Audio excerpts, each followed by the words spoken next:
কানা হয় না তাহার দাম আল্লাহু কি যে মধুর নাম। আসসালামু আলাইকুম ওয়া রাহমাতুল্লাহি ওয়া বারাকাতুহু। বিসমিল্লাহির রহমানির রহিম। নাহমাদুহু ওয়া নুসাল্লি ওয়া নুসাল্লিমু আলা হাবিবিহিল কারীম। আম্মা বা'দ। দূরের এবং কাছের, দেশের এবং প্রবাসের সম্মানিত দর্শক, আমন্ত্রণ জানাচ্ছি গ্রামীণ ফোন নিবেদিত Ramzanul Mubarak powered by fresh instant full cream milk powder অনুষ্ঠানে। আশা করি সকলে ভালো আছেন। সুধী দর্শক, আজ ২৬ রমজান, বড়ই গুরুত্বপূর্ণ দিন এবং আজকে সূর্য অস্ত যাওয়ার সাথে সাথেই পবিত্র লাইলাতুল কদর এবং একই সাথে জুমার রাত। বুঝতেই পারছেন অত্যন্ত বরকতময় রাত। এমনিতেই লাইলাতুল কদর খায়রুম মিন আলফি শাহর, দ্বিতীয়ত সাথে যোগ হয়েছে পবিত্র জুমার রাত, সোনায় সোহাগা। একটি মুহূর্ত যাতে আমাদের সময় যাতে নষ্ট না হয় সে ব্যাপারে আমাদের সকলের সচেষ্ট থাকা এবং আল্লাহর কাছে তৌফিক চাওয়া, এই রাতের নিয়ামত, এই রাতের রহমত বরকত আমরা যাতে লাভ করতে পারি। সুধী দর্শক, সঙ্গত কারণে আজকে আমরা আপনাদের টেলিফোনের জবাবের ফাঁকে ফাঁকে সময় যখন হবে আমরা লাইলাতুল কদর নিয়ে আলোচনা করব। আজ আমাদের অতিথি হিসেবে আমন্ত্রিত হয়েছেন আপনাদের অত্যন্ত পরিচিত মুখ, ঐতিহ্যবাহী ঢাকা মোহাম্মদপুর কাদেরিয়া তৈয়বা কামিল মাদ্রাসার সুযোগ্য অধ্যক্ষ হযরতুল্লাহ মুফতি জসিমউদ্দিন আল আজহারী আছেন আমাদের সাথে। আসসালামু আলাইকুম ওয়া রাহমাতুল্লাহি ওয়া বারাকাতুহু। ওয়া আলাইকুম আসসালাম ওয়া রাহমাতুল্লাহি ওয়া বারাকাতুহু। সুধী দর্শক, সাথে সাথে যুক্ত হয়েছেন একজন দর্শক প্রশ্ন নিয়ে, আমরা প্রশ্নটা নিয়ে তারপর আলোচনায় যাই। আসসালামু আলাইকুম ওয়া রাহমাতুল্লাহি ওয়া বারাকাতুহু। আসসালামু আলাইকুম ওয়া রাহমাতুল্লাহ। আসসালামু আলাইকুম। ওয়া আলাইকুম আসসালাম ওয়া রাহমাতুল্লাহ। জি বলুন। জি, আপনি প্রশ্নটি করুন, আমরা শুনতে পাচ্ছি। আসসালামু আলাইকুম হুজুর। ওয়া আলাইকুম আসসালাম। জি বলুন। বলছিলাম যে হুজুর, যে লাইলাতুল কদর সম্পর্কে তো প্রশ্ন করতে চাচ্ছিলাম। জি বলুন। বলছি যে মনে করেন যে আমরা যে রোজা থাকছি রমজান মাস তাও বুঝতে পারছি, তারপরে এই যে জুমার দিন নামাজ পড়ছি তাও বুঝতে পারছি, কিন্তু আমরা এই যে লাইলাতুল কদর এটা যে কবে হবে এটা তো আমরা কিছুই বুঝতে পারিনি, বা কবে এটা আসছে তাও আমরা জানতে পারছি না, কিন্তু আমাদের ভাগ্যে এটা জুটেছে কিনা তাও তো আমরা বলতেও পারছি না হুজুর। এই সময়টা কিছু বলতেন? জি, লাইলাতুল কদর কবে, এটা হাদিসের মধ্যে অনেক হাদিসে আছে, আমরা আংশিক বলতে পারবো। আসুন আমরা অতিথির কাছ থেকেই শুনি লাইলাতুল কদর। ধন্যবাদ এই সুন্দর একটি প্রশ্ন করার জন্য। আসলে লাইলাতুল কদর সম্পর্কে রাসূল করিম সাল্লাল্লাহু আলাইহি ওয়াসাল্লাম তিনি প্রথম দিকে নিশ্চিতভাবে বলে দিয়েছেন, পরবর্তীতে আল্লাহ পাক রব্বুল আলামিন ওনার থেকে ভুলিয়ে নেওয়া হয়েছে, অর্থাৎ যে কোন রাত, কিন্তু নিশ্চিত আল্লাহর হাবিব ইরশাদ করেন তাহাররু লাইলাতুল কদর ফিল বিদ মিন আশরিল আওয়াখির। আল্লাহর হাবিব ইরশাদ করেছেন তোমরা লাইলাতুল কদর তালাশ করো, খোঁজো, সেটা হচ্ছে রমজান মাসের বিতিরের রাতগুলোতে, শেষ 10 দিনে। সেখানের মধ্যে রয়েছে 21, 23, 25, 27, 29। তো নিশ্চিত এই 5 দিনের যে কোনো একটা রাতে লাইলাতুল কদর নিশ্চিতভাবে আছে, যে লাইলাতুল কদর সম্পর্কে আল্লাহ পাক রব্বুল আলামিন বলেছেন লাইলাতুল কদর খায়রুম মিন আলফি শাহর। এই 5 রাত অনুসন্ধান করাই আমাদের জন্য দায়িত্ব। আসসালামু আলাইকুম ওয়া রাহমাতুল্লাহি ওয়া বারাকাতুহু। আসসালামু আলাইকুম। ওয়া আলাইকুম আসসালাম ওয়া রাহমাতুল্লাহ। জি বলুন। কোরআন তারাবিতে কোরআন শরীফ খতম হওয়ার পরে জি মানে যে রোজাগুলো থাকে ওই রোজা কি তারাবি, মানে একজন বললো যে তারাবি পড়তে হয় না, কিন্তু আমি তো এতদিন সূরা তারাবি পড়ছি আর কি, এই ব্যাপারে একটু জানতে চাই। না, তারাবি পড়তে হবে। তারাবি তো 30 রোজা পর্যন্ত, যতদিন রোজা আছে ততদিন। আমি ওইটা জানি, কিন্তু কালকে আমাকে একজন বলতেছে যে কোরআন খতম হয়ে গেছে, এখন আর তারাবি পড়তে হবে। না না না, তারাবি থেকে মানে ওক্তের নামাজ পড়তে তারাবি না, তারাবি চলবে, রোজা যতদিন আছে ততদিন চলবে তারাবি। আমি ওইটাই জানি এবং আমি এত বছর তাই করি। ধন্যবাদ ধন্যবাদ। লাইলাতুল কদর উনি আরো জানতে চেয়েছিলেন যে আমাদের লাইলাতুল কদর কবুল হয়েছে কিনা আমরা কিভাবে বুঝবো, বা লাইলাতুল কদর পেয়েছি কিনা? আসলে লাইলাতুল কদর না, সমস্ত ইবাদত বান্দাগি কোনোটা যে কবুল হয়েছেন সেই রকম আমাদের কাছে কোনো ডকুমেন্ট বা আল্লাহর পক্ষ থেকে জানানোর কোনো সুযোগ নেই। এরপরেও ওলামা ইকরাম কিছু কিছু আলামতের নিশানা বা আলামতের কথা বলেছেন, যেমন সেই রাতে একটু ঝড় বৃষ্টি, গরম কম, তারপরে বাতাস শীতল ইত্যাদি ইত্যাদি।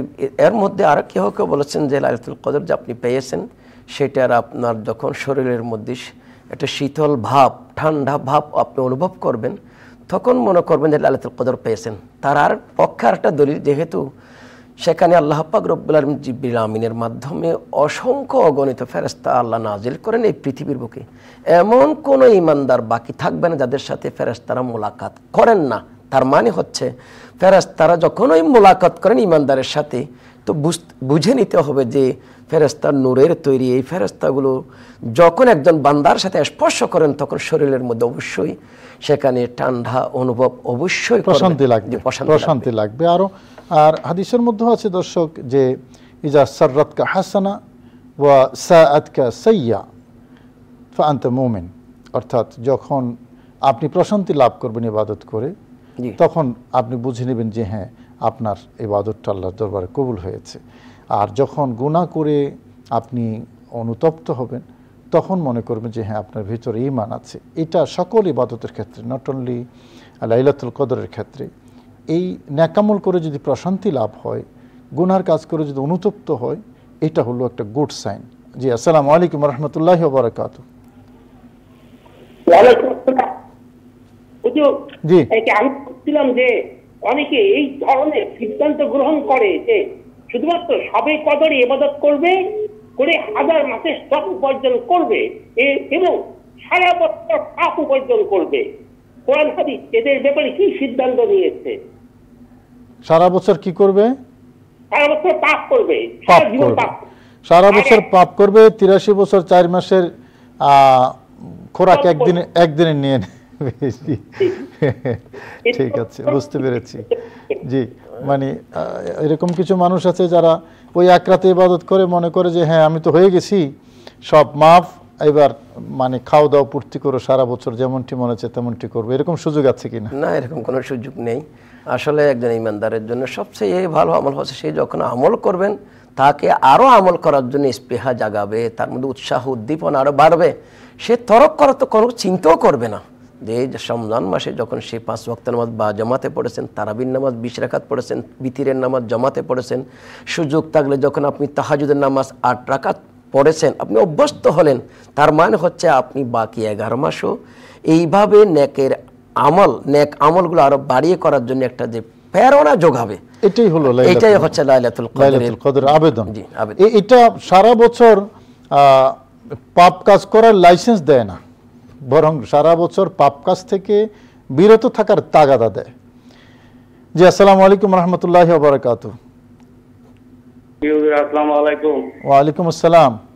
মাসুম কুমিল্লা ধর্মপুর থেকে। জি, বলুন। দুটি প্রশ্ন আমাদের সবার জন্য। প্রথম প্রশ্নটি হলো যে দলিল কোরআন থেকে সূরা নিসা আয়াত নম্বর 59, সূরা নিসা আয়াত নম্বর 59 অধ্যায় 7 কোরআন বলতেছে তোমরা আল্লাহর কথা মেনে চলো, রসুলের কথা মেনে চলো। তোমরা আল্লাহর কথা মেনে চলো, রসুলের কথা মেনে চলো। সূরা নিসা আয়াত নম্বর 59 কোরআন কি বলতেছে আমাদেরকে? আর দ্বিতীয় প্রশ্নটি হলো যে পীর, দরবেশ, আলেম, হুজুর আপনাদের কথা মেনে চলা ইসলামে জায়েজ কিনা? আসসালামু আলাইকুম। জি, আতিউল্লাহ ওয়া আতিউর রাসূল, এটা নিয়ে সূরা নিসার আরেকটা হলো পীর, দরবেশ, আলেম, ওলামা এদের কথা মান্য করা যাবে কিনা। আসলে আপনি যে কোরআন কারীম থেকে যে আয়াতটা তেলাওয়াত করছেন বা অনুবাদ করেছেন, নাম্বার দিয়েছেন, এটার ভিতরে রয়েছে আতিউল্লাহ ওয়া আতিউর রাসূল ওয়া উলিল আমরি মিনকুম। এখানে আল্লাহ পাক রব্বুল আলামিন 3টি নির্দেশ দিয়েছেন, এটা আল্লাহর, রসুলের এবং উলিল আমর বলতে এখানে বাদশাহ অথবা খোলাফায়ে রাশেদিন, এবং কেউ বলেছেন এটা ওলামায়ে যারা মুজতাহিদিন ইকরাম ইজতিহাদ করেন, শরীয়তের মাসালা উদ্ভাবন করেন, এদের ব্যাপারে। তো দেশের প্রধান অথবা হতে পারে এখানে মুজতাহিদিন। তো এখানে আপনি এর দ্বারা মুরাদ হচ্ছে যে আল্লাহ রসুল প্রদত্ত যে আহকাম আল্লাহর হাবিব নিয়ে এসেছেন, মা আতাকুমুর রসুল, এটা তাফসীর ওখানে গিয়ে মা আতাকুমুর রসুল ফাখুযু ওয়া মা নাহাকুম আনহু ফান্তাহু। রসুল করিম সাল্লাল্লাহু আলাইহি ওয়াসাল্লাম তোমাদের আল্লাহর পক্ষ থেকে যা নিয়ে এসেছেন শরীয়ত, সেটাকে মজবুতভাবে ধরো, আর আল্লাহর হাবিব সাল্লাল্লাহু তাআলা ইসলাম যা নিষেধ করেছেন তার থেকে বারণ করো। এর অর্থটা এইভাবে যে আল্লাহর রসুল যা হুকুম করেছে সব পালন করব, যা নিষেধ করে তার থেকে দূরে থাকবো। আর উলিল আমর বলতে এখানে মাযহাবও বলা যায়। মাযহাবের ইমামগণ আমাদেরকে পথ দেখাই দিয়েছেন, কোরআন হাদিস থেকে মাসালা উদ্ভাবন করেছেন আমাদের জন্য। আমরা একজন সাধারণ মানুষ কোরআন সুন্নাহর এত বিশাল ভান্ডার থেকে যে একটা হাদিস থেকে আমরা নির্যাস বের করা আমাদের দুরূহ, সেই ক্ষেত্রে আমাদের মুহাদ্দিসিন ইকরাম, ফুকাহা ইকরাম তারা নির্যাস বের করে দিয়েছেন আমাদেরকে। যেমন নামাজের ওয়াজিব কয়টি? আমরা অনেকে বলি 15টি, আরও বেশিও আছে। এই 15টি মাসআলা যেগুলো ভুলে যদি আপনার সাজদা ওয়াজিব হয়, আপনি কয়টা মাসআলা আপনি বের করতে পারবো? মুস্তাহিদিন ইকরাম উলিল আমর যাদেরকে আল্লাহ অনুসরণ করার কথা বলেছেন, তারা ওই সমস্ত ইমামগণ সার মাযহাবের ইমাম। পীর মাশায়েখ যারা পীরে তরিকত যারা আছেন, হক্কানি পীর মাশায়েখ, তারাও তো উলুল আমর অন্তর্ভুক্ত হতে পারে। এছাড়া এখানে আরেকটা আপনি উলিল আমরের, আমরা আরেকটা টেলিফোন নিয়ে আসি। আসসালামু আলাইকুম রাহমাতুল্লাহি ওয়া বারাকাতুহু। আসসালামু আলাইকুম ওয়া রাহমাতুল্লাহি ওয়া বারাকাতুহু। ওয়া আলাইকুম সালাম। হুজুর, আমি কামরুল হাসান বলছিলাম। জি, যে আমি একটা জিনিস জানতে চাচ্ছি, একজন ধর্মপ্রাণ হাদিস সাহেব যে সবসময় ইসলামের ব্যাপার নিয়ে কথাবার্তা বলে, নাড়াচাড়া করে, উনি যদি ওনার অসুস্থ শ্বশুরকে দেখতে না যায়, এই ব্যাপারে ইসলামের কি দৃষ্টিভঙ্গি বা কি কথা? আবার এমনও আছে যে উনি রাত্র 5টার সময় SMS করে ওনার শ্বশুরের কাছ থেকে বরং ঈদের বাজার চাচ্ছে বা খাবার চাচ্ছে। এই ব্যাপারে ইসলামের কি বিধিবিধান বা কোনো আইন বা কোনো শাস্তি আছে কিনা? জি, ধন্যবাদ। আসসালামু আলাইকুম। ওয়ালাইকুম সালাম ওয়া রাহমাতুল্লাহ। জি, উলিল আমরের কথা বলছিলেন। জি, এখানে আল্লাহ রাব্বুল আলামিন অন্য আয়াতের মধ্যে বলেছেন ইয়া আইয়ুহাল্লাযিনা আমানু ইবতাগু ইলাইহিল ওয়াসিলা। এখানে ওয়াসিলার অর্থ করতে গিয়ে মুহাদ্দিসিন ইকরাম, বিশেষ করে মুফাসসিরিন ইকরাম এখানে ব্যাখ্যা করেছেন উলিল আমর ওয়াসিলার অর্থ হচ্ছে, একটা হচ্ছে রাসূল করিম সাল্লাল্লাহু আলাইহি ওয়াসাল্লাম, আবার কেউ বলেছেন আউলিয়া ইকরাম। তোমরা আল্লাহকে পাওয়ার জন্য ওয়াসিলা তালাশ করো, তো ওয়াসিলাকে হুজুর করিম সাল্লাল্লাহু আলাইহি ওয়াসাল্লাম, যেভাবে আদম আলাইহিস সালাম রাসূল করিম সাল্লাল্লাহু আলাইহি ওয়াসাল্লামের ওয়াসিলা নিয়ে আল্লাহর দরবারে দোয়া করেছেন, দোয়া কবুল হয়েছে। অনেকে বলেছেন এটা আউলিয়া ইকরাম বুজুর্গানে দিন, ওয়াবতাগু ইলাইহিল ওয়াসিলা, আল্লাহকে পাওয়ার জন্য তোমরা ওয়াসিলা তালাশ করো, তার মানে ওলি, দরবেশ, পীর, মুর্শেদ এদের তালাশ করো। তারা চিনেছেন আল্লাহ পথ পেয়েছেন সিরাতাল মুস্তাকিম, সেই পথ মত আদর্শে যারা জীবন গড়েছে তাদের সাথে, তাদের পাশে, তাদের সহবতে, তাদের খানাকায়, তাদের সবক এবং তাদের মুরিদ হওয়ার কথা এখানে উল্লেখ করা হয়েছে। সূরা মরিয়মের মধ্যে তো একটা আয়াত, আর রহমান ফাসআল বিহি খাবীরা, যারা আল্লাহ সম্পর্কে জানে তাদের কাছে আল্লাহ পাওয়ার জিজ্ঞেস করো। জি, আসসালামু আলাইকুম রাহমাতুল্লাহি ওয়া বারাকাতুহু। হ্যালো, আসসালামু আলাইকুম। আসসালামু আলাইকুম। ওয়া আলাইকুম আসসালাম। আমার নাম এজেম ফজলুল হক, আমি চট্টগ্রাম মিরসরাই থেকে বলছি। জি, বলুন। আমার প্রশ্ন হলো, আমার ব্যক্তিগত জরুরি কাজের জন্য আমি এই ফরজ নামাজ ব্যতীত সুন্নত এবং নফল নামাজ শেষ করলাম, পরে ফরজ নামাজ পড়ে চলে গেলাম, এটাতে আমার নামাজ হবে কিনা? আবার একটু বলুন।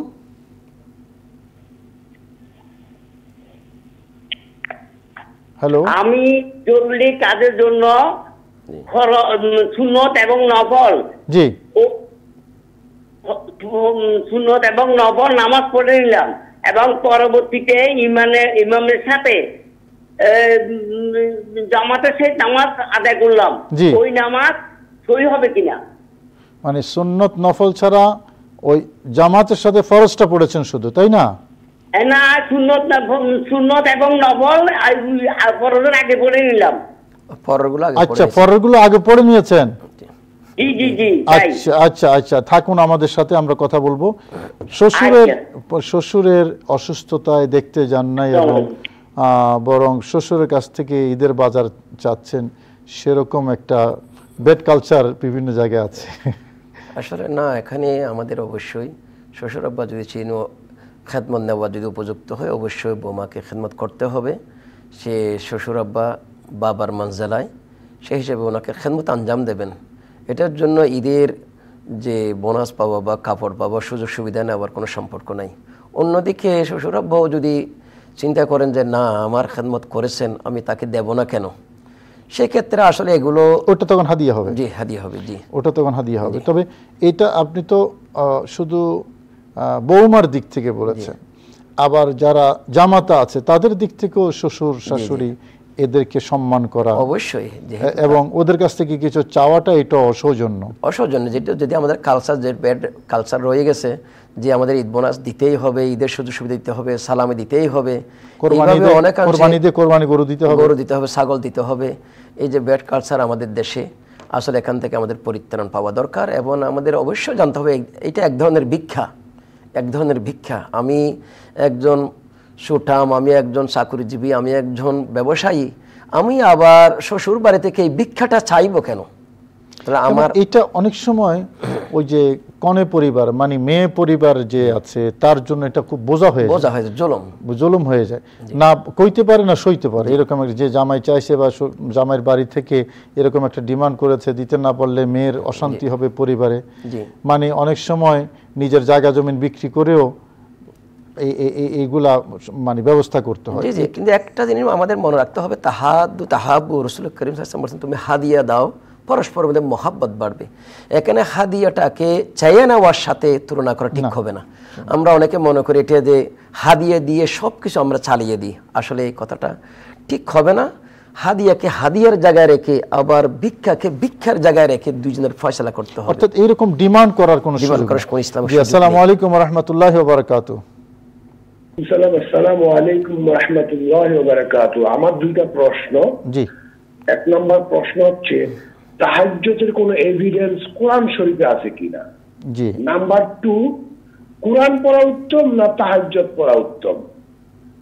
কোরআন পড়া উত্তম না তাহাজ্জুদ পড়া উত্তম? থাকুন আপনি আমাদের সাথে। এর আগে যে প্রশ্নটা এসছে যে সুন্নত নফলগুলো আগে পড়ে তারপর ফরজ পড়ে মসজিদ ত্যাগ করে ইমাম সাহেবের পেছনে, তো পরের সুন্নত আগে নিয়ে আসার কোনো সুযোগ আছে কিনা? আসলে জীবন আপনি প্রশ্ন করেছেন, ইসলামী শরীয়তের মধ্যে আপনার কিছু কাজ যেখানে আল্লাহ রাসূলের পক্ষ থেকে নির্ধারিত, তার অতিক্রম করার সুযোগ আমাদের নেই। আপনি যেমন মনে করুন নফল নামাজ যেটা নির্ধারিত নয়, সেই ক্ষেত্রে আগে পড়ার মধ্যে আপনি করতে পারেন, কিন্তু জোহরের নামাজ এবং ফজরের যে সুন্নত রয়েছে, এটা সুন্নতে মুআক্কাদা, এটা অবশ্যই আপনাকে ফরজের আগে পড়তে হবে। জোহরের 4 রাকাত, ফজরের 2 রাকাত সুন্নত, জোহরের 4 রাকাত সুন্নতে মুআক্কাদা, এই 6 রাকাত নামাজ অবশ্যই আপনাকে ফরজের আগে পড়তে হবে। আর পরে যেগুলো আছে এগুলোকে আগে আনার কোনো সুযোগ নেই। এবং নফলকে আপনি আগে আনার সুযোগ, যেগুলো নির্ধারিত না, আপনি মসজিদে ঢুকলেন 2 রাকাত নামাজ আপনি তাহাজ্জুদ, নফল তো অবারিত, এটার জন্য কোনো প্লেস নেই। কিন্তু সুন্নত মুআক্কাদা যেগুলো আছে, যেটা আপনি বলছিলেন যে জোহরের পরে 2 রাকাত, আবার এশার পরেও 2 রাকাত সুন্নত আছে পরে, এগুলো তো আগে আনার সুযোগ নেই। জি। তাহাজ্জুদের কোনো ইন্ডিকেশন বা কোনো দলিল কোরআনে কারিমে আছে কিনা? এবং দ্বিতীয় প্রশ্ন, কোরআন পড়া উত্তম না তাহাজ্জুদ পড়া উত্তম? কম্পেয়ারেবল। আসলে কোরআন কারিমের মধ্যে তাহাজ্জুদ এই নামাজটা রাসূল করিম সাল্লাল্লাহু আলাইহি ওয়াসাল্লামের জন্য আবশ্যক ছিল, ওয়াজিব ছিল, কেউ কেউ ফরজও বলেছেন। ফাতাহাজ্জাদ বিহি নাফিলাতাল লাক আসা আন ইয়াবআসাকা রাব্বুকা মাকামান মাহমুদা, সম্ভবত সূরা বনী ইসরাঈলে আল্লাহ পাক রব্বুল আলামিন এখানে রাসূল কাছে বলেন ফাতাহাজ্জাদ বিহি নাফিলাতাল লাক, নবী আপনার জন্য অতিরিক্ত তাহাজ্জুদের নামাজ আল্লাহ আবশ্যক করেছেন, আপনি নামাজ পড়ুন তাহাজ্জুদের নামাজ। এটা নফল বলতে এখানে অতিরিক্ত 5 ওয়াক্তের অতিরিক্ত নামাজ। আবার সূরা মুজাম্মিল শরীফের মধ্যে আল্লাহ রাব্বুল আলামিন সেখানে ইশারা করেছেন যে তাহাজ্জুদের নামাজের দিকে, ইয়া আইয়ুহাল মুজাম্মিল কুম ইল্লাইলা ইল্লা কালিলা, এখানে তাহাজ্জুদের নামাজ দেখে ইঙ্গিত করা হয়েছে। রাইট। তাহলে কোরআনে কারিমে তাহাজ্জুদের কথা ইন্ডিকেশন স্পষ্টই আছে। কম্পেয়ার করা কি কোনো সুযোগ আছে যে তাহাজ্জুদ পড়া উত্তম না কোরআন পড়া উত্তম? না, দুই জিনিস। এখানে নামাজের জায়গায় কোরআন তেলাওয়াতের সাথে আপনার কেউ কাকে তুলনা করার কোনো সুযোগ নেই। আমরা অনেক সময় এরকম কিছু প্রশ্ন করি যেগুলো আসলে প্রাধান্য দেওয়ার জন্য কোনটা ছাড়ি কোনটা করি, যেটা বেশি সওয়াব হুজুরে বলবেন সেটা করব, এটা ছেড়ে দেব, আসলে সেরকম কোনো সুযোগ নেই। নামাজের বরকত, নামাজের ফজিলত, নামাজের নিয়ামত আল্লাহ রাসূলের পক্ষ থেকে যা ঘোষণা আসছে সেই নামাজের সাথে কোরআন তেলাওয়াতের সওয়াব, এটা অসংখ্য সওয়াব। রাসূল করিম সাল্লাল্লাহু আলাইহি ওয়াসাল্লাম বলেছেন, মান কারা হারফা মিনাল কিতাব ফালাহু হাসানা ওয়াল হাসানাতু বিআশরি আমসালিহা লাম আকুল আলিফ লাম মিম হারফ বাল আকুল আলিফুন হরফুন ওয়া লামুন হরফুন ওয়া মিমুন হরফুন। এখানে একটি অক্ষর কোরআন শরীফ তেলাওয়াত করবে তাকে আল্লাহ নিম্ন 10টি সওয়াব, রমজানের 70 থেকে 700 বেগাইরে হিসাব দান করবেন। তো এখানে কোরআন তেলাওয়াতের সাথে কোরআনের সওয়াব আর নামাজের সাথে নামাজের সওয়াব। তাহাজ্জুদের আলাদা বৈশিষ্ট্য, আলাদা বৈশিষ্ট্য, আর কোরআন কারীম তেলাওয়াতের আলাদা সওয়াব। কোনোটা থেকে কোনোটা কম নয়, একটা থেকে আরেকটা বেশি। এবং যখন তাহাজ্জুদের কথা বলবো তখন তাহাজ্জুদই একটা স্বতন্ত্র গুরুত্বপূর্ণ ইবাদত। আবার যখন কোরআন কারীম তেলাওয়াতের প্রসঙ্গ আসবে তখন আফদালুল ইবাদাতে তিলাওয়াতুল কোরআন, সর্বশ্রেষ্ঠ ইবাদত হলো কোরআন কারীম তেলাওয়াত, এটার কোনো তুলনা নেই। অর্থাৎ আলাদা আলাদা করে আমরা কদরের একটু আলোচনায় যাই। আজকে তো সম্ভাব্য, অতি সম্ভাব্য কদর রাত, অতি সম্ভাব্য।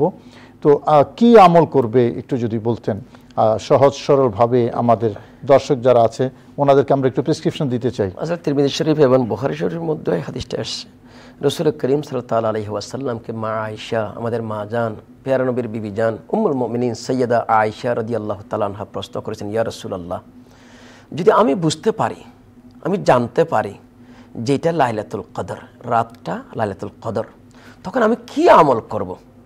আল্লাহর হাবিব সাল্লাল্লাহু তাআলা ইসলাম বলছেন, কুলি আয়েশা, তুমি বলবে আল্লাহুম্মা ইন্নাকা আফুবুন কারীম তুহিব্বুল আফওয়া ফাআফু আন্নি। এই দোয়াটা আল্লাহর হাবিব মা আয়েশা সিদ্দিকার মাধ্যমে সারা জগৎবাসীকে শিক্ষা দিয়েছেন। এই দোয়াটা আমরা বেশি বেশি পড়ব। আল্লাহুম্মা ইন্নাকা আফুবুন কারীম তুহিব্বুল আফওয়া ফাআফু আন্নি, আল্লাহুম্মা ইন্নাকা আফুবুন কারীম তুহিব্বুল আফওয়া ফাআফু আন্নি। এই দোয়াটা আল্লাহ রাসূলের দেওয়া। একটু অনুবাদটা করে দেন দর্শকদের জন্য। আল্লাহুম্মা ইন্নাকা আফুবুন কারীম, আল্লাহ তুমি বড় দয়াবান, বুজুর্গ, তুমি ক্ষমাকারী। তুহিব্বুল আফওয়া, তুমি ক্ষমা করা বা ক্ষমা চাওয়াটাকে বেশি পছন্দ করো, অথবা ক্ষমা করাটাকে তোমার কাছে পছন্দ। ফাআফু আন্নি, আল্লাহ তুমি আমাকে মাফ করো। এই সুন্দর ভাষায় আল্লাহর হাবিব শিক্ষা দিয়েছেন। তো আজকে রাত্রে আমরা কদর যদি অনুভব করতে পারি, আমরাও বেশি বেশি করে এই দোয়াটা আমরা পড়ব ইনশাআল্লাহ। এছাড়া এখানে রাতের মধ্যে অনেক আমল রয়েছে।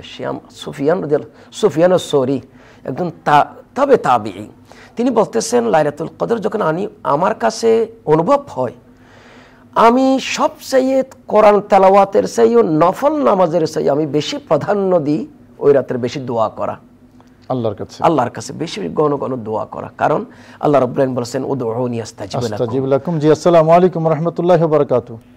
আসসালামু আলাইকুম। ওয়া আলাইকুম আসসালাম। হুজুর, আমি ফিতরা সংক্রান্ত দুইটা প্রশ্ন করতে চাইছি প্লিজ। জি। ফিতরা মানে আমরা শুধু চাউল খাই, ভাত খাই। জি। আমাদের এলাকায় অনেক হুজুর বলছেন, এমনকি আব্দুর রাজ্জাক বিন ইউসুফ হুজুরও বলছেন যে ওই যেটা খাওয়া হয় বিশেষ করে চাল ছাড়া ফিতরা আদায় হবে না। হ্যাঁ, এটা একটু কনফিউশন পয়েন্ট, প্লিজ একটু ব্রিফ দিবেন।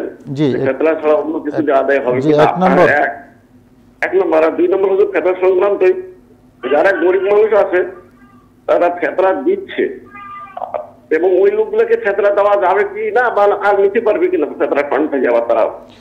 ধন্যবাদ। বুঝতে পারছি হুজুর? জি, বুঝতে পেরেছি। জি, বুঝতে পেরেছি কার কথা বলেছেন। আমি ওনাকে চিনি না অবশ্য।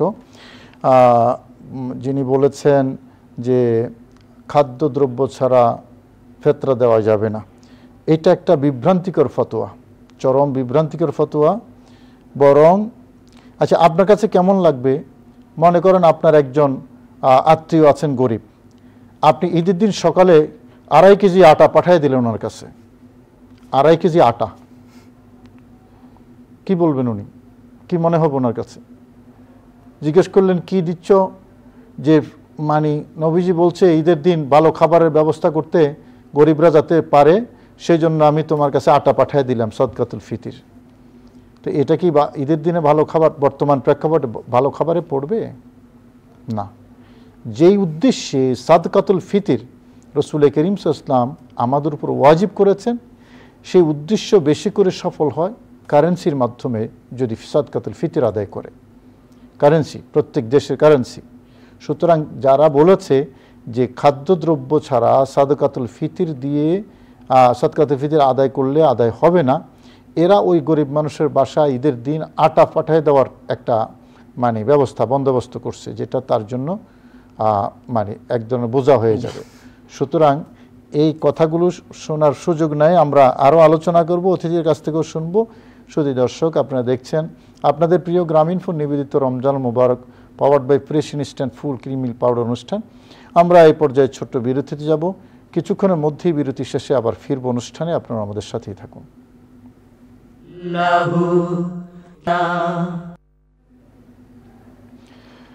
সম্মানিত দর্শক, বিরতির পর আবারও আপনাদের সবাইকে স্বাগত জানাচ্ছি গ্রামীণফোন নিবেদিত Ramzan Mubarak powered by fresh instant full cream milk powder অনুষ্ঠানে। আশা করি সকলে আমাদের সাথে আছেন। আমরাও আমাদের সম্মানিত অতিথিকে নিয়ে আপনাদের সাথেই আছি। টেলিফোনে যুক্ত হয়েছেন দর্শক, আমরা টেলিফোনটা নিয়ে আলোচনা যাই। আসসালামু আলাইকুম রহমতুল্লাহি ওয়া বারাকাতুহু। ওয়ালাইকুম আসসালাম। আসসালামু আলাইকুম রহমতুল্লাহ ওয়া বারাকাতুহু। ওয়ালাইকুম আসসালাম। আমি আয়াতুল্লাহ পাটোয়ারি আল কাদেরী লক্ষ্মীপুর থেকে বলছি। জি বলুন। হুজুর আপনাদের কাছে আমার গুরুত্বপূর্ণ একটা প্রশ্ন, সেটি হচ্ছে অনেক স্ত্রীরা আসলে নামাজ পড়তে পারে না, সালাতুত তাসবিহ নামাজ বলেন, বিভিন্ন নফল নামাজ বলেন, এখন তারা চায় তাদের স্বামীদের সাথে পড়তে, তার হাজবেন্ডের সাথে পড়তে, এখন সেক্ষেত্রে সন্তানও পড়তে পারে না, এখন তাদের স্ত্রীকে নিয়ে ওই পুরুষ কি নামাজ পড়তে পারবে কিনা, এই বিষয়টা একটু উত্তর দিলে ভালো হয় আর কি। জি ঠিক আছে, আপনি থাকুন আমাদের সাথে, আমরা আসবো। সাদকাতুল ফিতর নিয়ে আমি বিরতিতে যাওয়ার আগে একটা প্রশ্ন পেয়েছিলাম, কার জানি একজনের কথা নাম বলল, উনি বলেছেন যে এটা দিয়ে হবে না, তো আপনার মতামতটা একটু জানতে চাই। আসলে এখানে যারা এইভাবে প্রত্যেকটা ইবাদতের মধ্যে সন্দেহ ঢুকে দিচ্ছে, তাদের থেকে আমাদের পানা চাওয়া দরকার। দেখুন, রাসূল করিম সাল্লাল্লাহু আলাইহি ওয়াসাল্লাম কখনো ভাত খাননি, কিন্তু আমরা ভাত খাই। তো এই ক্ষেত্রে আমরা কোনো আজ পর্যন্ত বেদাত বলিনি বা রাসূল খাইনি, সেজন্য আমরা কেন খাবো, এটা পরিহার করা দরকার, এটা মাকরু, এটা ঠিক হবে না, আজ পর্যন্ত কোনোদিন বলিনি। কিন্তু এখন যখন আমাদের বর্তমান চাহিদা কি, আল্লাহর রাসূল সাল্লাল্লাহু আলাইহি ওয়াসাল্লামের জামানায় ওইগুলোর প্রয়োজন ছিল, ওনাদের খাদ্য হিসেবে এগুলো প্রতিনিয়ত চলতো। আমাদের কিশমিশের ব্যাপার, আপনি আমাকে যদি 2 কেজি কিশমিশ দেন, আমি কি করব? আমার প্রয়োজন আজকে সন্ধ্যাবেলায় ভাত খাওয়া, আমি গরিব মানুষ, আপনি আমাকে 2 কেজি কিশমিশ নিয়ে আসলেন, যে হাদিসে আছে সে অনুযায়ী আদায় হবে বটে, কিন্তু আমার প্রয়োজনের জন্য তো আপনি দিচ্ছেন, তা আমার কাজে যদি না লাগে, আমি 2-3 বছর যাবে আমার 2 কেজি কিশমিশ, সেক্ষেত্রে কোনটা ভালো হবে? সেজন্য ইমাম আজম আবু হানিফা রাহমাতুল্লাহ বলেন, যাকাত ফিতরের ক্ষেত্রে কোনটা আমরা বিবেচনা করব? আনফাউলিল ফুকারা, যে বস্তু যে জিনিস ফকিরের উপকারে আসে, তো উপকার কোনটা আসবে? কিশমিশ আসবে বেশি, নাকি আমার টাকাটা বেশি কাজে আসবে? এরা কিন্তু যেটা করে, যে যাদের কনফিউশন তৈরি করে, যারা রহস্যজনক হলো, ওরা এমনি অনলাইনে ফতোয়া ছেড়ে দেয় যে খাদ্যদ্রব্য ছাড়া, মানে যে 5টা জিনিস নবীজি বলেছেন ওটা ছাড়া সাদকাতুল ফিতর আদায় করলে আদায় হবে না। আবার মাদ্রাসার পক্ষ থেকে বিকাশ নম্বর দিয়ে দেয় যে আপনার যাকাত এবং ফিতরার টাকাটা বিকাশে পাঠিয়ে দেন। জি, এরকমও তো হতে পারে, আবার ট্রাকও তো পাঠাইতে পারে, শুধু বিকাশে যে টাকাটা নেবে অন্যদিকে ডুয়াল স্ট্যান্ডার্ড। যাই হোক, আল্লাহ হেদায়েত নসিব করুক। আনফালিল ফুকারা যেটা, অর্থাৎ গরিব মানুষের উপকার কোনটাতে বেশি হবে, তাকে যদি আমি 500টা বা 1000 টাকা দেই, তাহলে তিনি সেমাই কিনতে পারবেন, আবার জামাও কিনতে পারবেন, আবার শিশু খাদ্য যেটা, এটাও কিনতে পারবেন। তার বাচ্চার খাবার দরকার, আমি তাকে আটা পাঠিয়ে দিলাম, তাহলে এটা তার উপকার হলো না। শরীয়ত বিবেচনা করেছে কোনটা? দর্শক, বিবেক দিয়ে একটু ভাবি আমরা সবাই, যারা এই ফতোয়াগুলো দেয় তারা অবৈজ্ঞানিক কথা বলে, অশরীয়তি কথা বলে। শরীয়তে আপনার দ্রব্য সামগ্রী দিয়ে দিলেও যেমন আদায় হবে, টাকা পয়সা দিয়ে দিলেও আদায় হবে। এখন দৃষ্টিভঙ্গিটা হলো ফকির যারা, তাদের উপকার কোনটাতে বেশি হয়। ফতোয়া স্বামীর মধ্যেও আছে যে মানুষের উপকার হয় কারেন্সির মধ্যে, বর্তমান প্রেক্ষাপটে তার যেটা চাহিদা, যেটা প্রয়োজন, সে সেটাই কিনবে। সেটা আর আটা দিলে তো এক্সচেঞ্জ করতে পারবে না। কাপড় দোকানে গিয়ে বললো, ভাই আমি 10 কেজি আটা দিলাম, আমার একটা কাপড় দাও, দেবে না। এই কমন কথাগুলো যদি আমরা না বুঝি কিভাবে হবে? যাই হোক, জামাতে স্ত্রীকে নিয়ে এবং বাচ্চাদেরকে নিয়ে জামাতে নামাজ আদায় করার ব্যাপারে গুরুত্বপূর্ণ মাসালাটি আসছে। আসলে এই মশলাটা তো আমাদের অনেকে জানা থাকার কথা, যেহেতু স্বামী স্ত্রী মেয়ে তারা হচ্ছে মাহারমের মধ্যে, তারা যদি স্বামী যদি ইমামতি করেন, তার স্ত্রী তার মেয়ে ওনারা যদি সাথে থাকেন, নামাজ আপনার তারাবির নামাজ ঘরে যদি পড়েন আপনার আদায় হবে। ওয়াক্তিয়া নামাজ, ওয়াক্তিয়া নামাজ বিশেষ করে ফরজ নামাজও সেটা আদায় হবে, সেটাও আদায় হবে, যেহেতু স্বামী তারা মাহারাম, তাদের মধ্যে এটা আদায় করলে হয়ে যাবে। কিন্তু খেয়াল রাখতে হবে এখানে যাতে গায়ের মাহারাম যাতে না আসেন, যার সাথে একসাথে পড়া এটা যাতে না আসে। যেহেতু আমাদের হানিফি মাযহাবে আমরা মসজিদের মধ্যে গিয়ে নামাজ পড়লে আদায় হয়ে যাবে, কিন্তু মাকরু থেকে কি নয়, মুক্ত নয়, সেজন্য ওদিকে আমাদের খেয়াল নজর রাখা দরকার। মহিলাদের জামাতে অংশগ্রহণ করাটা মাকরু, একা পড়াটাই সব বেশি। জি, আসসালামু আলাইকুম ওয়া রাহমাতুল্লাহি ওয়া বারাকাতুহু। আসসালামু আলাইকুম ওয়া রাহমাতুল্লাহ। আসসালামু আলাইকুম। ওয়া আলাইকুম আসসালাম। হুজুর খুলনা থেকে বলছি হুজুর। জি, টেলিভিশন ভলিউম কমিয়ে প্রশ্ন করুন, টেলিভিশন ভলিউম কমিয়ে। জি, প্রশ্ন করছি হুজুর। জি, তারাবির নামাজে পড়ে একটা বিশেষ দোয়া আছে যে আল্লাহুম্মা ইন্না নাসআলুকাল জান্নাতা ওয়া আউযু বিকা মিনাল জান্নাতি ইয়া খলিকাল জান্নাতি ওয়া না বিরহমাতিকা আযিজুর রাব্বা, জানেন তো? জি হুজুর, এই দোয়াটা কোথা থেকে আসছে এটা জানবো। আরেকটা হচ্ছে হুজুর, আমি এই নামাজের দোয়াটা জোরে জোরে পড়ি, মানে ইমাম সাহেব যখন নামাজ শেষে দোয়া পড়েন না, আমি তখন হুজুরের সাথে জোরে জোরে দোয়া পড়ি হুজুর। কারণ অনেকে তো হুজুর রব্বি হামহু কামা রাব্বায়ানি সাগীরা যখন হুজুর বলে তখন জোরে জোরে পড়ে, কিন্তু অন্যান্য দোয়া জোরে জোরে পড়ে না। কিন্তু এই তারাবির নামাজে পড়ে দোয়া জোরে জোরে পড়ে, অন্যরা জোরে জোরে পড়ে না হুজুর। তাই জন্য কি আমার জোরে জোরে পড়া উচিত হবে? অন্যরা তো আবার তখন মনোজাত করা বদলে আবার তাকায় আমার দিকে। আমি একটু সত্যিটা জানতে চাচ্ছিলাম হুজুর। জি, ধন্যবাদ। আমার কয়েকজনও জোরে জোরে পড়ছে। অসুবিধা নেই, আমরা জবাব দেব। আপনার প্রশ্ন দুটো পেয়ে গেছি। তারাবির নামাজের যে দোয়াটা আছে, আল্লাহুম্মা ইন্না নাসআলুকাল জান্নাতা ওয়া নাউযু বিকা মিনান নার ইয়া খালিকাল জান্নাতি ওয়ান নার, এই দোয়াটার আসলে দেখুন মকসদটা কি এখানে। এই দোয়া, এটা তো দোয়া, তো দোয়া করা যেহেতু কোরআন সুন্নাহ দ্বারা সমর্থিত, সেই হিসেবে এটাও একটা দোয়া। এই দোয়া করার মধ্যে কোনো ধরনের ক্ষতি নেই এবং একটু উপকার, এক নম্বর। দ্বিতীয় হচ্ছে এই দোয়ার অর্থটা কি, আল্লাহুম্মা ইন্না নাসআলুকাল জান্নাতা ওয়া নাউযু বিকা মিনান নার, আল্লাহ তোমার কাছে জান্নাত বেহেশত চাই, জাহান্নাম থেকে পরিত্রাণ চাই। জান্নাত থেকে জান্নাত পাওয়া, জাহান্নাম থেকে পরিত্রাণ চাওয়া, এটা প্রত্যেক মুমিনের ঈমানের দাবি যে ঈমানদার আল্লাহর কাছে এটাই চাইবে। সেজন্য তিরমিজি শরীফের মধ্যে হাদিস রয়েছে, রাসূল করিম সাল্লাল্লাহু আলাইহি ওয়াসাল্লাম শিক্ষা দিচ্ছেন যে দোয়া করার সময় কীভাবে দোয়া করবেন। আল্লাহর হাবিব বলতেন, আল্লাহুম্মা ইন্না নাসআলুকাল জান্নাতা ওয়া নাঈমাহা ওয়া মা ক্বাররাবা ইলাইহা মিন কওলিন ওয়া ফি'লিন ওয়া আমাল ওয়া নাউযু বিকা মিনান নার ওয়া মা ক্বাররাবা ইলাইহা মিন কওলিন ওয়া ফি'লিন ওয়া আমাল। এইভাবে রাসূল করিম সাল্লাল্লাহু আলাইহি ওয়াসাল্লাম নিজে দোয়া করতেন, জান্নাতের আশা দোয়া করতেন, জান্নাত চাইতেন, জাহান্নাম থেকে পরিত্রাণ চাইতেন। তো এই দোয়াটা আপনি আশ্চর্য হবেন, আপনি তো গিয়েছেন মিশরে। আমাদের দেশের মধ্যে যে ফতোয়াগুলো দেওয়া হচ্ছে, তারাবি মানে হচ্ছে বিরতি বা একটু আরাম করা। এই 4 রাকাত নামাজের পর যে আরাম করবে, আরামের মধ্যে আমি কি করব? আপনি নিজে নিজে আমরা একটা প্রশ্ন করি, কি করব? ঘুমাবো, বসে থাকবো, শুয়ে থাকবো, দাঁড়িয়ে থাকবো, কি আরামটা করব? মিশরে আমরা যখন ছিলাম 4 রাকাত বা 8 রাকাত পড়ার পর ওনারা আমাদের জন্য নাস্তা নিয়ে আসেন মাঝখানে, যে আমাদেরকে বা যত মুসল্লি আছে তাদেরকে শরবত দেওয়া হয়, খেজুর দেওয়া হয়। 4 রাকাতের পরে 8 রাকাতের পরে 12 রাকাতের পরে এইভাবে মাঝখানে বিরতিতে আমাদেরকে নাস্তার ব্যবস্থা করেন। এটাও তো খারাপ না। আপনি এখানে যদি খাবার জায়েজ হয়, সেখানে দোয়া না জায়েজ হবে কেন? বাংলাদেশে এরকম খাবার দিলে কয়েক মন বেদাতের ফতোয়া নিয়ে আইব না। বেদাতের ফতোয়া সব কিছুর মধ্যে তো বেদাতের গন্ধ যারা পায় সবকিছুর মধ্যে পাবে, যেখান থেকে ইসলাম এসেছে। যাই হোক, এটা তাইলে আমরা একটা বরকতময় দোয়া বলতে পারি।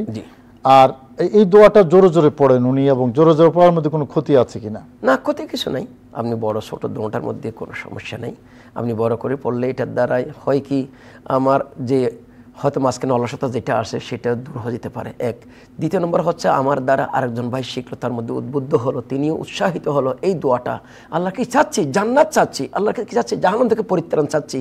এটা বড় করে বলার মধ্যে ক্ষতি হওয়ার কিছু নেই।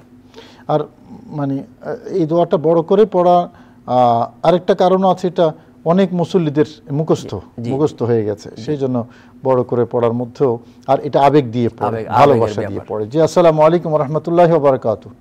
ওয়ালাইকুম হুজুর, আমি যে প্রশ্ন করলাম, জি যেটা বলছিলাম হুজুর, মানে জোরে জোরে দোয়া পড়লে অন্যরা বলে কেন যে তুমি জোরে জোরে কেন দোয়া পড়তেছো, এবং মানে অন্যরা মানে কি বিরক্তি বোধ করে, মানে মনোযোগ করার সময় জোরে জোরে দোয়া করার বদলে মানে অন্যদের দিকে নজর দেয়। হুজুর এই সময় আমার করণীয় কি? জোরে জোরে তখন দোয়া পড়বো? খালি মাত্র জোরে বলে, কিন্তু অন্য দোয়া জোরে পড়া যাবে না? না, এটাতে বেসিক্যালি কোনো ক্ষতি নাই, অর্থাৎ আপনি জোরে পড়ার মধ্যে কোনো ক্ষতি নেই।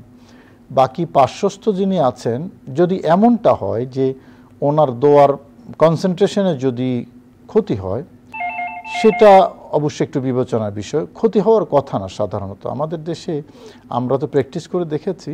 তো তারপরেও যদি মনে করেন যে আপনি বেশি জোরে জোরে পড়লে ওনার মনোযোগের মধ্যে যদি সমস্যা হয়, সেক্ষেত্রে আপনি চাইলে কিছুটা মানে নির্মস্বরে পড়তে পারেন। বাকি শরীয়তের দৃষ্টিকোণ থেকে বড় করে পড়ার মধ্যে বেসিক কোনো নিষেধাজ্ঞা নেই, আমরা এতটুকুই বলবো শুধু। এখন পরিস্থিতি কীরকম সেটা, আর আপনি জোরে পড়েন বলে সবাই আপনার দিকে, আপনি মঙ্গল গ্রহ থেকে আসছেন, সবাই আপনার দিকে দেখতেছে, এটা উচিত না। আপনি তো ভালো কাজ করতেছেন, ভালো কাজের মধ্যে দেখবে কেন? তো এটা ইনসাল করার কিছু না। জি, আসসালামু আলাইকুম রহমতুল্লাহি ওয়া বারাকাতুহু। আসসালামু আলাইকুম রহমতুল্লাহ। জি, ওয়ালাইকুম আসসালাম। জি হুজুর, জি বলুন। আমি কিশোর থেকে বলছিলাম। জি জি, আমার প্রশ্ন ছিল যে চাঁদ দেখা নিয়ে, যে চাঁদ দেখা নিয়ে আর কি, চাঁদ দেখার মাসালাটা যদি বলতেন। জি বলুন। জি, অনেকে বলে থাকে যে হচ্ছে চাঁদ হচ্ছে যেমন সৌদি আরবে হচ্ছে বিশ্বের যে কোনো জায়গা থেকে চাঁদ দেখলে যেমন তারা হচ্ছে ওইটা মেনে নেয়, কিন্তু আমি এই বিষয়ে জানতে চাচ্ছিলাম অনেক মাসালাটা। ওকে, জি। জি, আসসালামু আলাইকুম। ইখতিলাফুল মাতালের যে মাসালাটা, বিশ্বের যে কোনো জায়গা থেকে চাঁদ দেখা গেলে সারা পৃথিবীতে একসাথে রমজান ঈদ করা অথবা লোকালি হিসাবটা করা, এটা সম্পর্কে জানতে চেয়েছে। আসলে বুখারী, মুসলিম শরীফ এবং অন্যান্য হাদিসের কিতাবের মধ্যে যে বিষয়টা এসেছে, আল্লাহর হাবিব ইরশাদ করেছেন, সুমু বেরুয়েতি, চাঁদ দেখে রোজা রাখো, চাঁদ দেখে রোজা ছাড়ো বা ভাঙ্গো। এখানে ভঙ্গ করার যে কথাটা আসছে, চাঁদ দেখে, তো চাঁদটা দেখবো কোথায়? আমার দেখার জন্য সেই জামানা দুটি হাদিস বর্ণনা আসছে, যে সেদিন আব্বাস রাদিয়াল্লাহু আনহু এবং আরেকটা কুরাইব রাদিয়াল্লাহু তাআলা আনহুর যে হাদিস, সেই হাদিসকে মুসলিম শরীফের মধ্যে রয়েছে। ওই হাদিসকে গবেষণা করে যে অন্য এলাকা সিরিয়ার মধ্যে দেখেছেন চাঁদ, কিন্তু মধ্যে এসব দেখা যায়নি। এই যে ওখানে মানে রোজার ভিন্নতা হয়ে গিয়েছে। তো এখানে ঠিক তো দুরূপ আমার দেশের মধ্যেও আমরা এতটুকু বলবো, ইমাম আজম আবু হানিফা রাহমাতুল্লাহর মত এবং পরবর্তী ইমাম জাইলাই রাহমাতুল্লাহ তাআলা এটার উপরে অভিমত দিয়েছেন যে আমরা প্রত্যেকটা দেশের মধ্যে চাঁদ দেখে রোজা রাখবে, প্রত্যেকটা দেশে চাঁদ দেখে রোজা ভাঙবে বা ভঙ্গ করবে, এটার উপর আমাদের অভিমত। হ্যাঁ, এখন সৌদি আরবের সাথে বা অন্য পৃথিবীর অন্য কোনো দেশের সাথে মিলানোর জন্য আমরা স্পেশালি এইভাবে এক জায়গা দেখলে সারা পৃথিবীর জন্য রোজা ফরজ হবে এরকম কোনো হাদিস নেই, এক নম্বর। দ্বিতীয় হচ্ছে বৈজ্ঞানিকভাবেও আমার প্রত্যেকটা দেশের সাথে 3 ঘন্টা 4 ঘন্টা 1 ঘন্টা ডিস্টেন্স আছে। সৌদি আরবের সাথে আমার 3 ঘন্টা, লন্ডনের সাথে আমাদের 5 ঘন্টা, আমেরিকার সাথে আমাদের প্রায় 9 ঘন্টা ডিস্টেন্স। যখন আমাদের দেশে চাঁদ দেখা বা তাদের দেখে চাঁদ দেখা, তখন আমাদের দিন। বিভিন্ন এই কারণগুলোকে আমরা যদি সামনে নিয়ে আসি, একসাথে আসলে চাঁদ দেখে সারা পৃথিবীতে রোজা রাখা সম্ভব হবে না। আসলে দর্শক, এটা একটা গুরুত্বপূর্ণ মাসালা, যে বলা চলে সারা পৃথিবীতে এই মাসালায় গবেষক যারা, তারা 2 ভাগে বিভক্ত। ওআইসি সহ কিছু মানে বোর্ডই আছে যারা একসাথে করার পক্ষে, কিন্তু ফিকহ ফতোয়ায় বিশেষ করে হানিফি মাযহাবের পরবর্তী উলামায়ে কেরাম যারা আছেন, তারা দেশীয় ভিন্নতার কথা বলেছেন। তো সেটার উপরেই আমল হচ্ছে। এখন সৌদি আরবের সাথে একসাথে মিল রেখে কেউ কেউ সেটা করে থাকেন, এটা তাদের নিজস্ব ব্যাপার। বাকি হানিফি মাজহাবের ফতোয়ার কিতাবের মধ্যে খোলাসার যে একটা রেফারেন্স আছে, এটা নিয়ে কথাবার্তা আছে, অর্থাৎ মোস্ট একাডেমিক বিষয় এটা। তো আমরা প্রত্যাশা করব এই পাক ভারত উপমহাদেশে শত বছর ধরে অনেক বড় বড় আলেম ওলামারা এসেছেন, ওনারা কিন্তু এভাবেই আমল করেছেন। তো হঠাৎ করে নতুন করে একটা বিষয় এভাবে উদ্ভাবন করা বা এভাবে চালিয়ে দেওয়া, এটা একটু বিভ্রান্তির কারণও হতে পারে, ফিতনা ফাসাদের কারণও হতে পারে। আমরা সুমু লিরুয়াতিহি ও আফতিরু লিরুয়াতিহি, অর্থাৎ ভৌগোলিক সীমারেখার মধ্যে চাঁদ দেখে ইফতার করা, এটার মধ্যেই আমরা থাকি। আর আরেকটা হলো, অনেকে বলে থাকেন যে না, বাংলাদেশ ছাড়া সারা পৃথিবী একসাথে করতেছে, বাংলাদেশ ইন্ডিয়া দুই একটা রাষ্ট্র ছাড়া। যারা এই কথাটা বলে, আসলে ওরা তো, ওদের কাছে সারা পৃথিবীর খবর নাই। আরব বিশ্বের মধ্যেও সৌদি আরবের সাথে ভিন্নতা আছে। সৌদি আরব একদিন করলে আরব কান্ট্রিগুলোর মধ্যে অনেক কান্ট্রি একদিন পরে করে, সেরকম উদাহরণ আছে। অস্ট্রেলিয়ার মধ্যে 2 দিন হয়, আমরা সে খবর নিয়ে দেখেছি। এরকম পৃথিবীর বহু রাষ্ট্রের মধ্যে, অর্থাৎ ভিন্নতাটা আছে। সুতরাং এটা চাপিয়ে দেওয়ার বিষয় না, আশা করি বুঝতে পেরেছেন। আমরা আমাদের এখানে যে চর্চাটা আছে, এই চর্চার মধ্যে আমরা থাকি, তাহলে বিভ্রান্তি কম হবে ইসলাম নিয়ে। জি, আসসালামু আলাইকুম রহমতুল্লাহি ওয়া বারাকাতুহু। হ্যালো, আসসালামু আলাইকুম রহমতুল্লাহ। ওয়ালাইকুম আসসালাম ওয়া রাহমাতুল্লাহি ওয়া বারাকাতুহু। হুজুর, আমি ধরমপাড়া সোনাগঞ্জ থেকে ইরোজ বলছিলাম। জি, বলুন। হুজুর, আমার একটাই প্রশ্নটা হলো যে সবে কদর একটা মহিমামণ্ডিত রাত্রি, সন্দেহ নাই আপনাদের উলামায়ে কেরামদের কাছে শুনেছি, কাল থেকে শুনে আসতেছি। প্রশ্ন হলো, কেউ যদি আপনার এই এশা এবং ফজরের সালাত জামাতের সহিত আদায় করে এই রাতে 1 রাকাত নামাজ না পড়ে, অন্য কোনো ইবাদত না করে, তার আমলনামায় কি কোনো পাপ লেখা হবে? বুঝতে পারিনি প্রশ্নটা, আবার একটু বলেন। প্রশ্নটা বলছি যে এটা একটা মহিমামণ্ডিত রাত্রি, এর মধ্যে সন্দেহের কোনো অবকাশ নেই। কোনো ব্যক্তি যদি আপনার এশার নামাজ জামাতের সহিত পড়লো, ফজরের নামাজ জামাতের সহিত পড়লো, আর সারা রাত তো কোনো ইবাদত বন্দেগী করলো না, তাহলে কি তার আমলনামায় কোনো পাপ লেখা হবে? হ্যাঁ, এটা একটা প্রশ্ন অবশ্য। এখানে একটা মত আছে যে আপনি যেটা বলছেন, সেখানে ওলামা ইকরাম, পরবর্তী ওলামা ইকরামরা বলেছেন যে সবে কদরের ন্যূনতম হিচ্ছা পাওয়ার জন্য আপনি কি কি কাজ হতে পারে। তার মধ্যে কেউ বলেছেন মাগরিব এবং এশা যে জমাতে পড়ে, আবার কেউ বলেছেন মাগরিব এবং ফজর যে জমাতে পড়ে, অথবা এশা অথবা ফজর জমাতে পড়বে, আল্লাহ পাক রব্বুল আলামিন তাকে লাইলাতুল কদরের হিচ্ছা আল্লাহ তাকে দান করবেন। এখন কথা হচ্ছে, আপনি সারা রাতে ইবাদত না করে যেগুলো করেছেন সে অনুযায়ী আপনি সওয়াব পাবেন, আর সারা রাত যে ইবাদত করেন না সে হিসেবে আপনি সওয়াব পাচ্ছেন না, বা যতটুকুন পাওয়ার কথা লাইলাতুল কদরের ততটুকুন থেকে আপনি বঞ্চিত হলেন। আর এখানে প্রশ্ন যেটা আপনি করছেন, গুনাহ হবে কিনা, পাপ না হওয়া এটাও কিন্তু সওয়াব না হওয়া এটাও কিন্তু এক ধরনের আপনার ক্ষতি। তো ক্ষতিটাকে আপনি গুনাহ হিসেবে ধরে নিতে পারেন, কারণ এত রাত্রে এত নিয়ামত, এত রহমত আল্লাহ পাক রব্বুল আলামিন ফেরেশতার মাধ্যমে আমাকে আপনাকে দান করবেন। এই রাত্রে আল্লাহ পাক রব্বুল আলামিন ডাক দেবেন, হাল মিন মুস্তাগফিরিন ফাগফিরালা, হাল মিন মুস্তাজিকিন ফারজুকালা, হাল মিন মুবতালান ফাওয়াফি, আলা কাদা হাত্তা ইয়াতলু আল ফজর। আল্লাহর হাবিব বলেন, আল্লাহ পাক প্রথম আসমানে রহমতের ভান্ডার নিয়ে ডাক দেন, এমন কোনো গুনাহগার আসো আমার কাছে গুনাহ ক্ষমা চাইবে, আমি আল্লাহ গুনাহ ক্ষমা করব। এমন কোনো অভাবী আসো আমার কাছে রিজিক তালাশ করবে, আমি রিজিক দেব। এমন কোনো বিপদগ্রস্ত মানুষ আসো, বান্দা আসো আমার কাছে চাইবে, আমি বিপদ মুক্ত করে দেবে। এইভাবে আল্লাহ পাক রব্বুল আলামিন খালেক মালিক হয়ে বান্দাদেরকে এইভাবে উদাত্ত আহ্বান জানার। আর আমরা যদি ঘুমিয়ে থাকি অবশ্যই আমাদের লস। এটা অবশ্য একটা গুরুত্বপূর্ণ রাত। এই রাতে মানে গাফেল থাকার আসলে কল্পনাই আনা ঠিক না। যে যদ্দূর সম্ভব বেশি করে ইবাদত করে কাঙ্ক্ষিত, নবীজি বলেছেন, মান কামা লাইলাতুল কদর ঈমানান ওয়া ইহতিসাবান গুফিরা লাহু মা তাকাদ্দামা মিন যামবি, অর্থাৎ কিয়াম করা, জাগ্রত থেকে ইবাদত করা লাইলাতুল কদরে, নবীজি বলেছেন তার পূর্বের সকল গুনাহ আল্লাহ মাফ করে দেন। এবং বলেছেন যারা এই রাতের নিয়ামত থেকে বঞ্চিত হবে, ধরে নিতে হবে তারা সমুদয় নিয়ামত থেকে বঞ্চিত হবে। শুধু দর্শক, আসলে আসুন আমরা এই রাতে ইবাদত করি আজকের রাতটা বিশেষভাবে, এবং আমরা ইবাদতের মধ্যে কাটাই। আল্লাহ আমাদের তৌফিক নসিব করুন। শুধু দর্শক, আপনাদের জন্য সুখবর হলো আজকের কাফেলাটা শহীদ আল্লামা নুরুল ইসলাম ফারুকী রহমতুল্লাহর কাফেলা যাবে। একটা বিজ্ঞাপন বিরতির পর আল্লামা নুরুল ইসলাম ফারুকী রহমতুল্লাহর সেই স্মৃতি বিজড়িত কাফেলা দেখার সবাইকে আমন্ত্রণ জানাচ্ছি, এবং আমরা দুজন আপনাদের কাছ থেকে বিদায় চাইছি। আসসালামু আলাইকুম রহমতুল্লাহি ওয়া বারাকাতুহু।